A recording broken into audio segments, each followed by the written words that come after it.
Hello, in the second part, I welcome you all. We are discussing about the security in the distributed systems. So, let us talk about secure channels. The well-known model in the distributed system is client-server model. This particular model also deals with some security issues. When we say that there is a client and there is a server, so very first issue that should be considered is whether the communication between client and server is secure or not.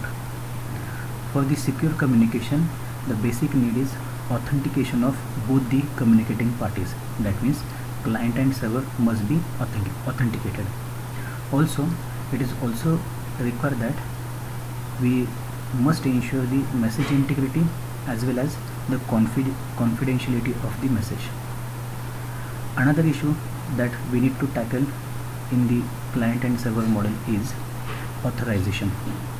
That means once a server has accepted any request from the client, on what basis server decides that the client is authorized, and with that authorization it has carried out the request operation. So authorization is a very essential issue that we have to handle in the client server communication. Now, talking about the protection of client and server during the communication, there is a need of setting up a secure channel between both these communicating parties. So a secure channel protects sender and receiver against possible attacks or possible malfunctions such as interception, modification and fabrication. All three are listed here: interception, modification and fabrication. Now, when we have a secure communication, we must have authentication of both the parties that we have discussed. Also, we need to ensure the data integrity and confidentiality. So both are the important issue when we set up a secure channel between the two parties. Now let us talk about the authentication. Now the meaning of authentication is verification of identity. Now the communicating parties, let us consider there are two communicating parties.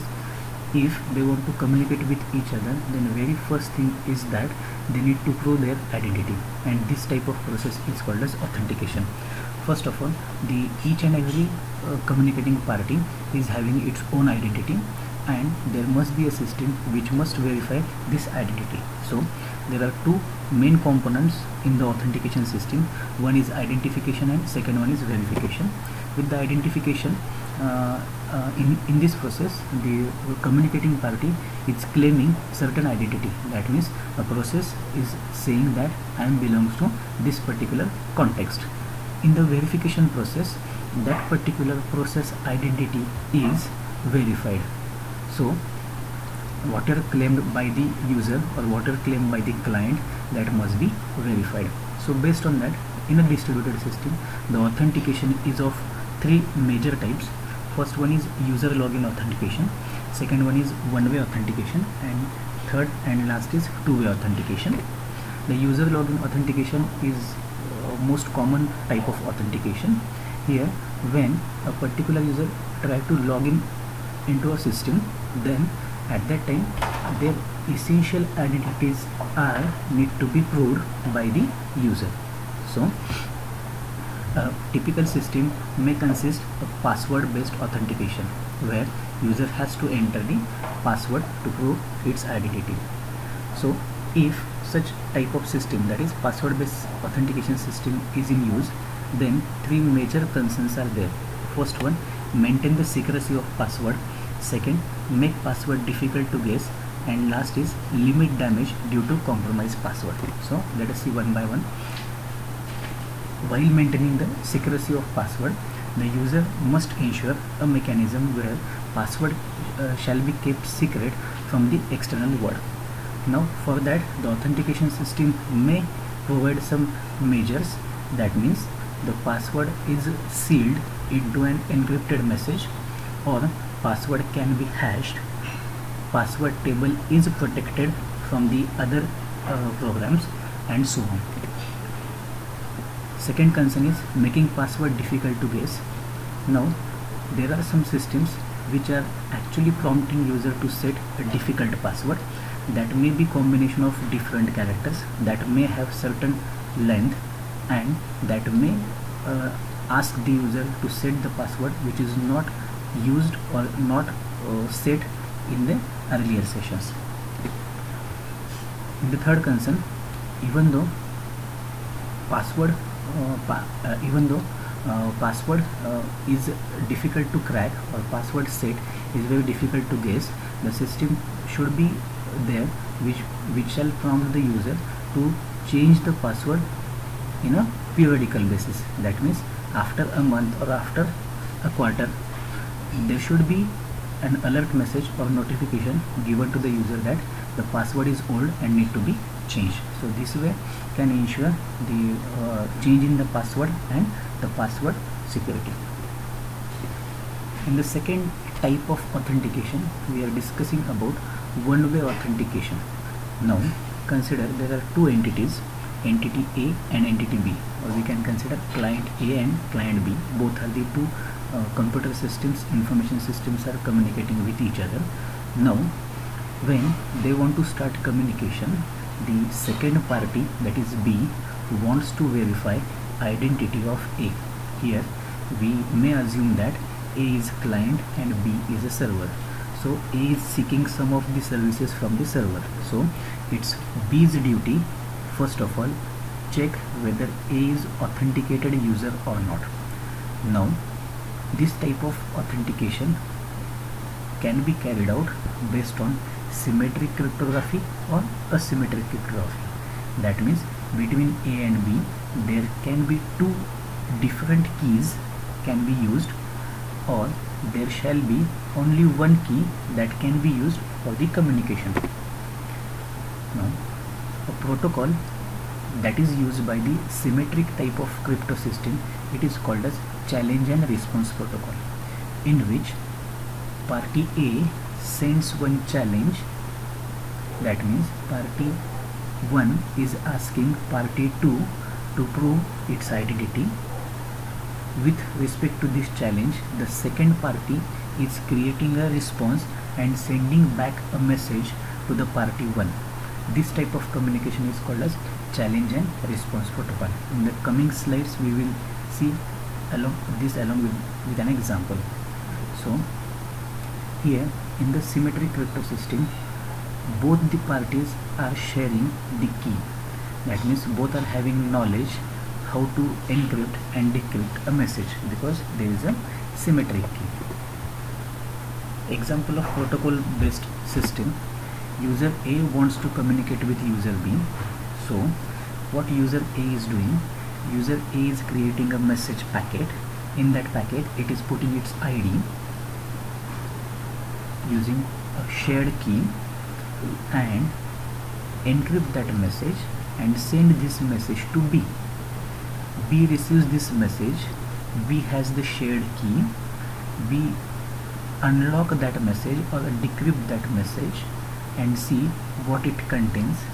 It sees the result of the message, it checks it is the ID of A, and based on that it assumes that the message is sent by the authenticated user A. If the decryption result is not matching, then B is not establishing the final communication. In the asymmetric system, the public key of user 1 and user 2, it is published, and a secret key of each user is known only to the respective party. That means the user 1 has its own secret key called as private key, and user 2 has its own private key, but the public key of user 1 and public key of user B is known. Here this is the example. Same scenario is considered. User A wants to communicate with user B. User A sends it ID in a plain text form to the B. So A initiates the communication by sending its identity. B receives the message, sees it is the identity of A, and B now replies to A by sending a random number, again in a plain text form. So two messages are exchanged, one is from A to B, and now B has sent the reply with random number. Now A receives this message, A sees the random number, it encrypts it using its own private key, create the encrypted message called as ciphertext, and send that message to the B. Now B receives that message, decrypt it with the public key of user A. That means the message was encrypted by A using private key. It gets opened only with the public key of A. So public key of A and B are known in the system. So B uses public key of A and decrypts the message. It sees the random number received by A, it is also again received by B. That means random number remains same during the entire communication. So B assumes that it is the message is traveled to A and message is received from A only. So it accepts the communication request. Now in the next part we will see two-way authentication of communicating entities. Now in the two-way, what actually happens, it ensures that both sending and receiving party identifying each other before establishing the communication. That means user A and user B both are knowing to each other. There is a mutual authentication carried out by one-way authentication process. That means first of all A's identity is validated by B. Now B's identity is also validated by A.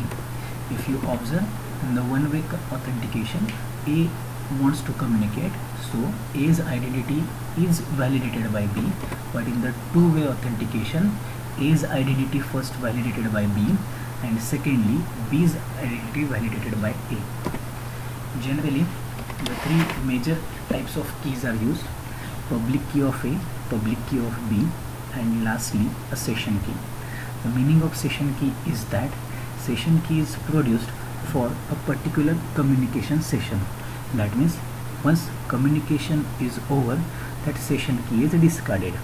So for a limited time period the session key is created.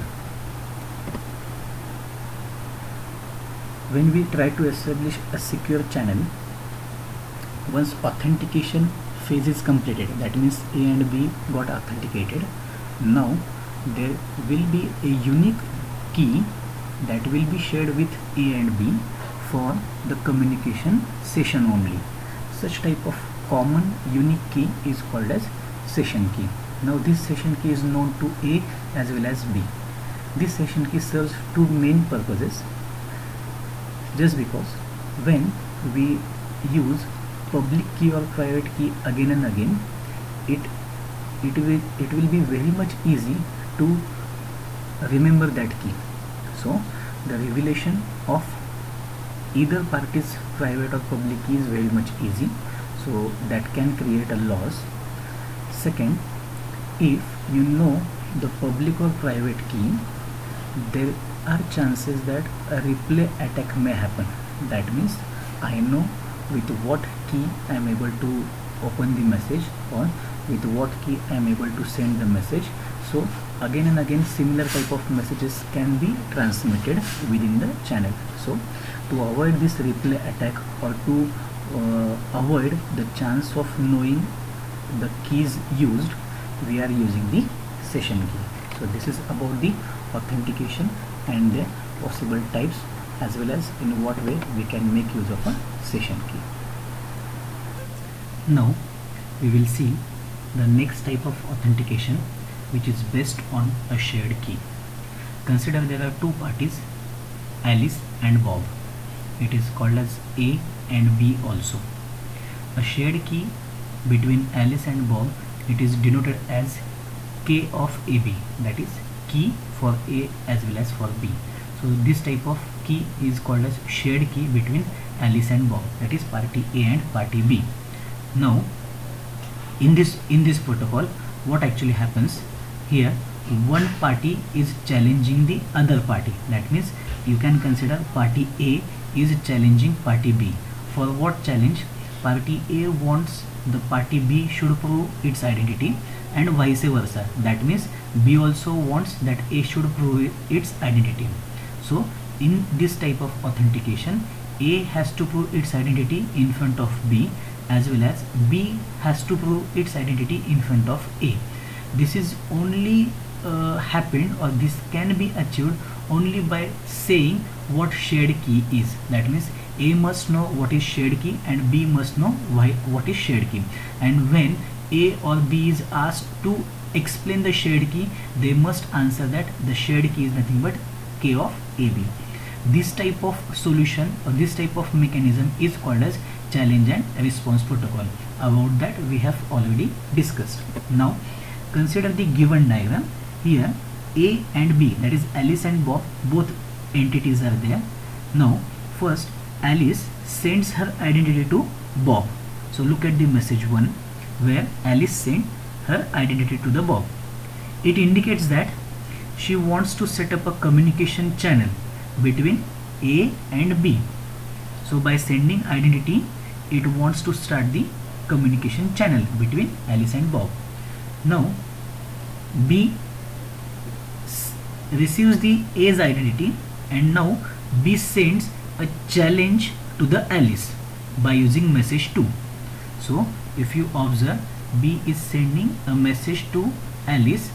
This message drafted as a challenge. That means RB is nothing but the challenge given by the B to the Alice, that is party A.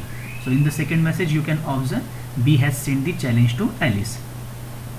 Now this challenge can take some random numbers. That means in a challenge I can put any random number, any random entry can be placed inside the message and it is sent to the Alice. Now Alice has to encrypt this challenge. So a random number is received by Alice, and now Alice will encrypt this message. How it can encrypt the message? It encrypts the message by using the shared key.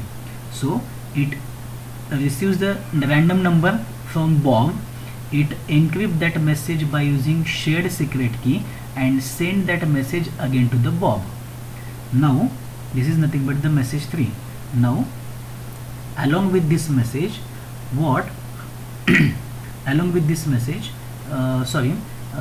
when Alice sent Bob a message like message number 3, Bob also receives a message. So Bob receives a message from Alice about the challenge. So now Alice is challenging the Bob by sending RA message, that is message 4.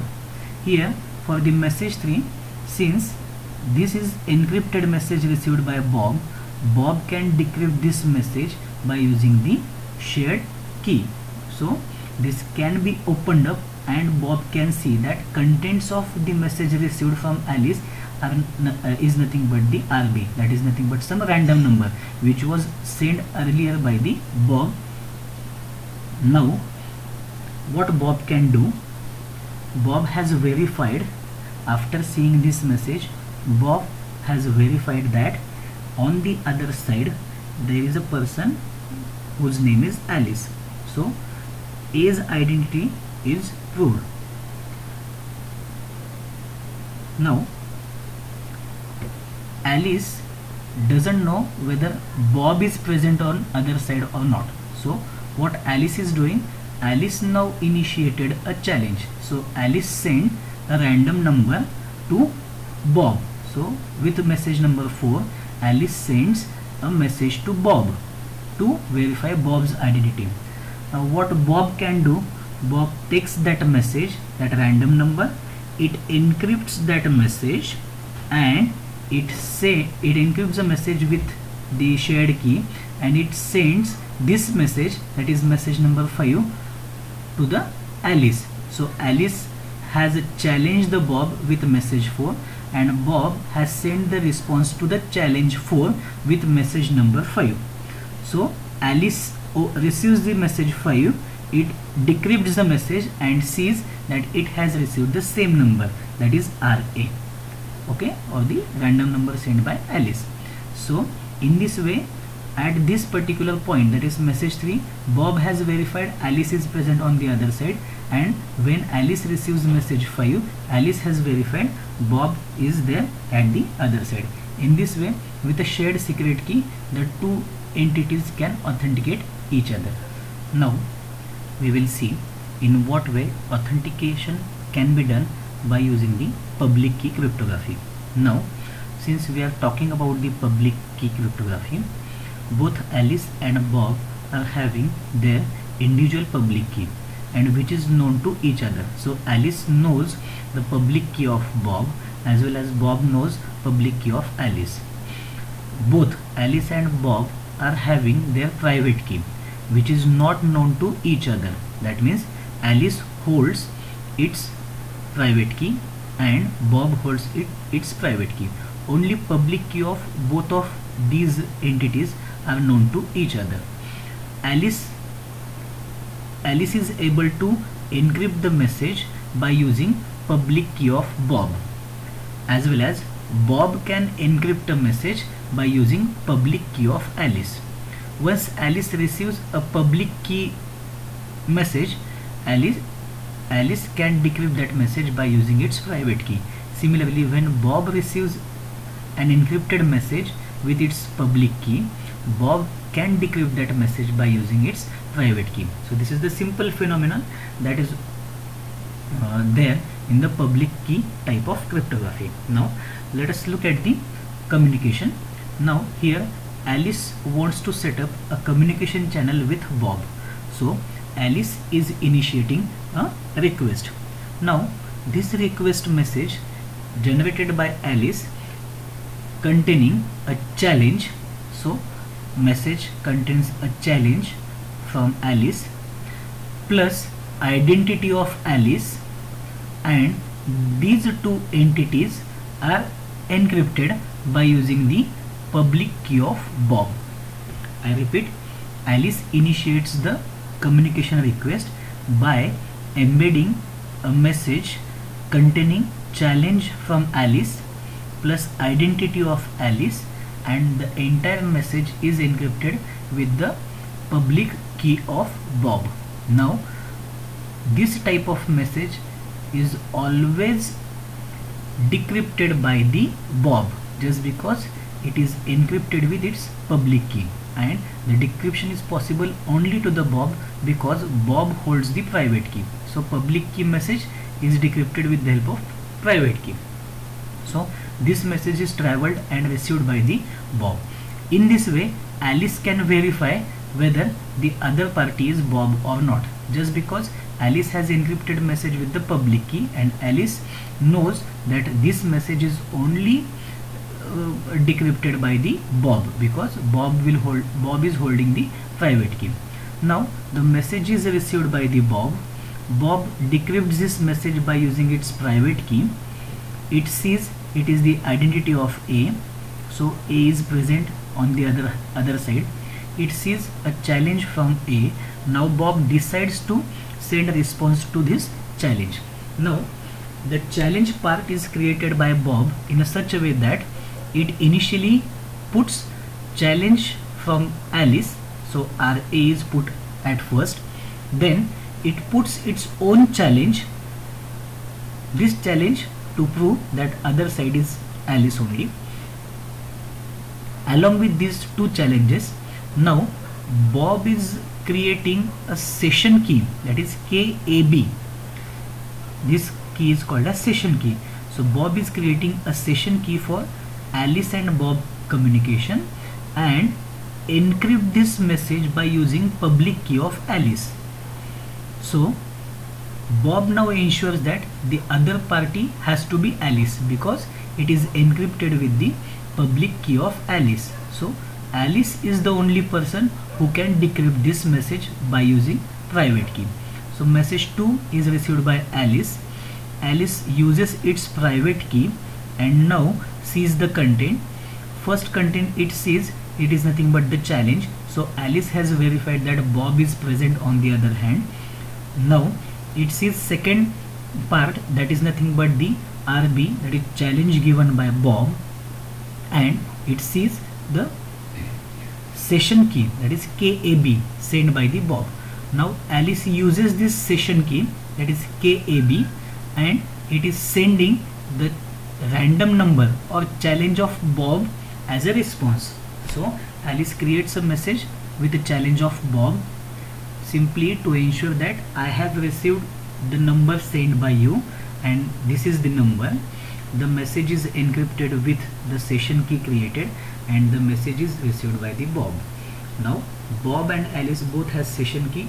Bob opens the message with the shared session key, sees what contents are there, it is nothing but the RB. So in this way Bob ensures that the other party is Alice. So here you can observe Alice has proved its identity as well as Bob has proved its identity. In this way authentication is happening. Now in the next type of authentication mechanism, we can have a centralized system called as Key Distribution Center. Short form is KDC. Now as the name suggests, this type of centralized system is doing the task or the activity of providing the keys to the communicating entities. Why such type of KDCs are required? Just because if two parties wants to communicate or three parties are there wants to communicate, then for the three hosts, the system or each host within the system need to share a secret key with remaining two participants. So in this way one host need to share two keys, that is A shares key with B and A shares key with C. So A holds two keys, B holds two keys and C holds two keys. So in this way total 6 keys are there, but some of the common keys A to B, B to C and A to C. So total 3 keys are there within the system, whereas each host, that is ABC, is managing n-1, that is 3 minus 1, 2 keys. So this becomes very tedious task where each host need to manage the secret key or the shared secret key of other host. This is for the 3 hosts. Consider we have 100 hosts. So in that way each host need to maintain the shared secret key of remaining 99 hosts. So this is very difficult. For that reason we can have such KDC type of system. Now what is the task of KDC? KDC can have a secret key with each of the host. That means a host can communicate with the KDC with a shared key between host and KDC. That host can request KDC to provide a key for the communication with any other host.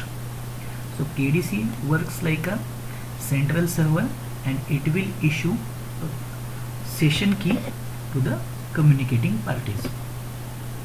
Consider the same scenario where Alice wants to set up a secure channel with Bob. Now the very first step that Alice has to do is send this request to the KDC. Now just observe the figure here. Alice wants to communicate with B, so it prepares that message, that is the party 1 and party 2, and send this message to the KDC. Now KDC sees the message that the sender is Alice and the second party is Bob. So KDC generates a session key for Alice and Bob, that is KAB. Now this session key has to be given to the Alice. So KDC generates a message.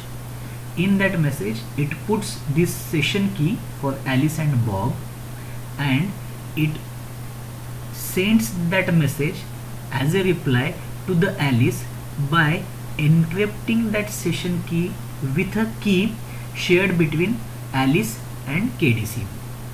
So here two main keys are playing the role.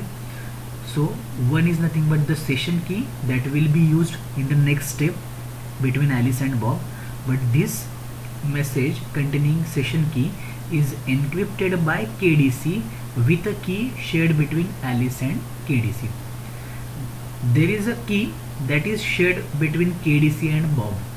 If suppose third entity is there, that is C, there will be a key that can be shared between KDC and system C. So in this way, each system or each host is having a shared secret key with KDC. So this is the second message. Now when KDC sends the session key to Alice, at the same time it sends this KAB session key to Bob, just to give information about the next possible communication to the Bob. It sends the same session key, that is KAB. Now as discussed, the KAB session key is encrypted by the KDC by a shared secret key between KDC and Bob, that is KB, KDC. So in this way, Bob will receive the message. Bob has the shared key.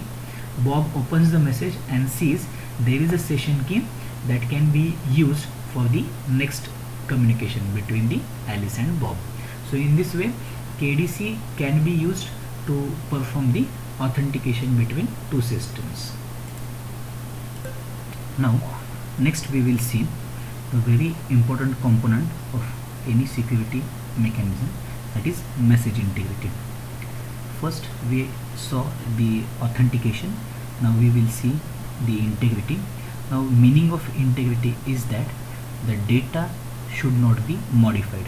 That is, when data is traveled within the secure channel, it should not get modified. So whatever data is intended, that has to be delivered from one end to other end. This is called as message integrity. Along with integrity, the third and very important component of a security system, that is confidentiality. So what is confidentiality? Confidentiality is that whatever message that is traveling within the secure channel, it will not get intercepted and read by the intruder. So that means the content of message remain private. It is not seen by the intermediate people or the intruder. So this is about the integrity and confidentiality. So simple way to achieve confidentiality is that just now we saw the mechanism of encryption. So with the help of encryption, one can easily achieve the confidentiality, or one can easily establish confidentiality in a security system. The encryption possibly achieved with the help of shared secret key or public key mechanism. To achieve message integrity and message confidentiality, the one approach called as a digital signature is very much important. So what is this digital signature? For that, consider a scenario. Two entities are there, Alice and Bob. Alice and Bob are signing one deal. In this deal, Bob is selling one item to the Alice for $500. So Alice has to pay $500 to the Bob. The entire deal is done through the email communication. Now the conclusion of this deal is that Alice shall pay Bob rupees $500 and Alice must send Bob a message that she will be buying this item for $500, so that deal will be fixed. Now Alice and Bob are proving their identity, so authentication is over. After this, two main issues are there.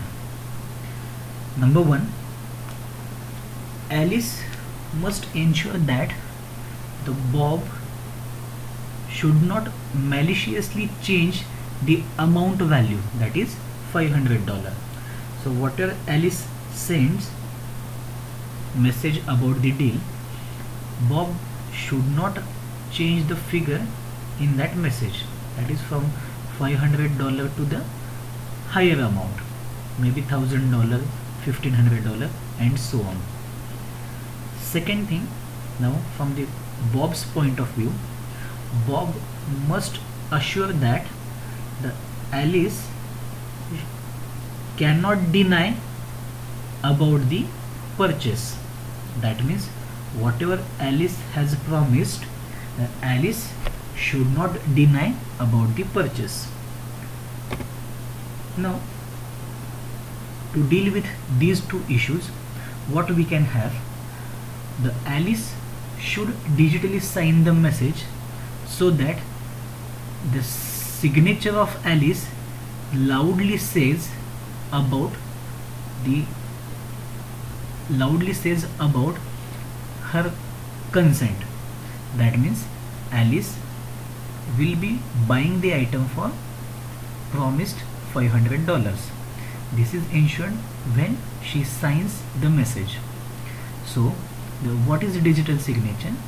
Digital signature provides the unique association between the message and the sender of message or initiator of that message, so that any further modifications can be prevented from that message or from the data. Now, once Alice's signature is verified at the other end, so after that she cannot deny that she hasn't signed the message. So this is the beauty of digital signature. Now, there are two main approaches of implementing a digital signature.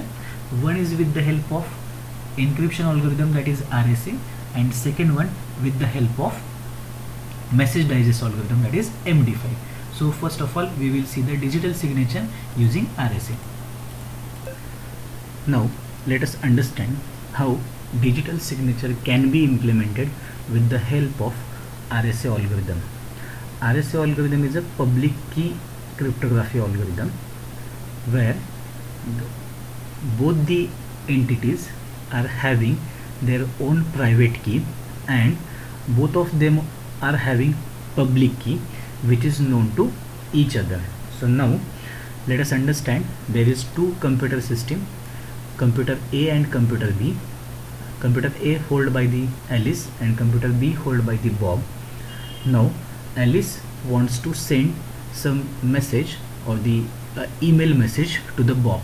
Now what Alice will do, Alice is having message M. It will encrypt this message M with its own private key. So the original message is encrypted by Alice private key. This message is only decrypted with the help of Alice public key. So Bob is having Alice public key, so it can open the message initially embedded by Alice by using Alice public key. So the version of Alice will remain in this message. So Alice has created encrypted message. Alice version is encrypted now. Now what Alice can do, it can encrypt this encrypted message. That is, Alice has a message that is KAM. Now Alice can encrypt this message plus the original message, that is M. You can observe here, Alice has created a new message packet which contains version of Alice as well as what is the original version, both the messages, and it will encrypt this message packet with Bob's public key. So this is encrypted with the public key, so it is possible to decrypt only by the Bob by using its private key. So message is traveling within the secure channel. It is received by the Bob on his computer. So now Bob sees the message is encrypted by its own public key. So he uses his private key, opens the message. Once he opens the message, he gets two entities, that is original message and a message encrypted by Alice. So what Bob is doing, it is encrypted by private key. So Bob knows public key of Alice, so it opens this message with the help of public key of Alice. So it gets again a message M. So now Bob has two different entities, Bob has two different items, that is original M and version of Alice. So it simply compares what was the original message and what Alice has promised. If both are matched, then Bob says that Alice has, or the content are not altered during the entire communication. So in this way, by making use of public key and private key, one can easily set up a digital signature mechanism between two communicating entries. Now we will see the second approach to have digital signatures in place. Now this is achieved with the help of message digest algorithm. The well-known algorithm is message digest 5, that is MD5. So first of all, understand what is message digest. If you have a message M, so with the help of message digest you derives a fixed length bit string. That means if message M contains 100 words, so you can derive some you can have a string with 10 alphabets that will represent a message. Such type of string is called as message digest, and this is achieved with the help of some well-known hash function. So if you provide this message M to the hash function H, out of the 100 words it will randomly choose any 10 words to represent the message. So hash function will create H of M. So M is represented by now H of M. So 100 words data is represented by only 10 words. This is the simple meaning of hash function. Simply we are getting the digest or abstract of entire data. It is nothing but the message digest. So now understand in what way digital signature can be created. Alice and Bob wants to communicate with each other. Alice will initiate the communication. The original message M held by the Alice. The message M is known to Bob as well. So what is original message is known to Alice and Bob. Alice will use M and apply that M to any hash function, let us say MD5. So it will create hash of that message, that is H of M. Now Alice will encrypt this H of M by using its private key. Alice public key is known to the Bob. So Alice will create a message that will be encrypted by its own private key. It will send this encrypted message to the Bob. Bob will receive the encrypted message, sees it is encrypted by Alice by using its private key. Bob knows Alice public key, so it makes use of it and decrypt the message. Out of that message it receives H of M, that is digest of M.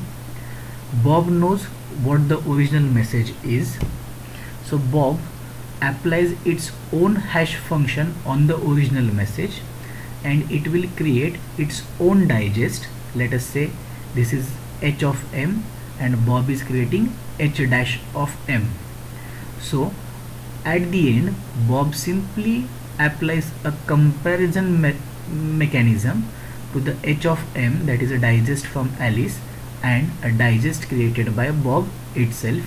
If both are matching to each other, that means the data is not modified. So in this way the integrity of message as well as confidentiality both are ensured. So digital signature serves this purpose. It guarantees the message integrity as well as message confidentiality. And the two approaches to implement digital signature is, one is with the help of RSA, public key cryptography algorithm, and second one by using a hash function MD5. Now the next concept for the secure channel communication is secure a group communication. That means many hosts are there, many communicating parties are there, and how we can set up or ensure security for the communication channel between them.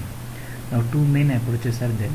One is confidential group communication and second one is secure replicated server. So first of all we will see confidential group communication. Let us understand there is total n hosts present in a system, and the problem is to secure a channel of communication between these n hosts. Now total 3 schemes are provided. In the scheme 1, what we can do, we can have a shared secret key between all group members. So the same key will be used by all the group members for encryption and decryption of the messages. So everyone is using same key when a message is received or when message is transferred. Now since the same key is used in the entire group, this mechanism itself is vulnerable, just because if anyone share this key with the outsider, then the entire group communication can be observed or can be listened by the intruder. So this scheme is not so proving one. In the second scheme, we can form a pair of group members. That means 2 hosts can be clubbed together. What we can do, we can have a shared secret key, but it is shared between each pair of the group members. That means between a pair we can have a shared key. But when you see that within a pair, if one member is try to leak the information so that the other member from that pair can initiate or can initiate alarm or can send messages, that can stop sending messages to the member. That means it will stop the communication with the member present in its pair. In the third scheme, we are using public key cryptography. Here each member will have 2 keys. One is its public key and one will be private key. So if total n hosts are there, then there will be n number of key pairs, that is each host public key and private key. If one of the member is not following the rules of group communication, then that member will be thrown out of the system. The second approach for the secure group communication is using a replicated server. What it means, to achieve the fault tolerance, what we can do, one request can be served by many servers. That means a data from a server is replicated on many of the replicas. We will have n number of replicas of a server. Now when a client issues a request, what these servers are doing, all these servers are finding the response for that message. Now all responses are collected together. There may be chances that some of these servers are compromised and are sending wrong responses. So what we can do, we can collect all responses, we can find a majority out of it. That means if the more number of servers are giving correct result, then that particular response will be given back to the client. So in this way we can ensure that the servers or the group of server is securely transferring the information. For implementing such replicated servers within a secure communication channel, we can make use of digital signature mechanism along with the use of message digest algorithm. So that's all for this session, where we have learned 3 major pillars of any security system, that is authentication, second one is message integrity, and last one is a confidentiality. So it is also called as CIA triangle. C stands for confidentiality, I stands for integrity, and A stands for authentication. In the next part we will see in what way security system management is done. Thank you so much.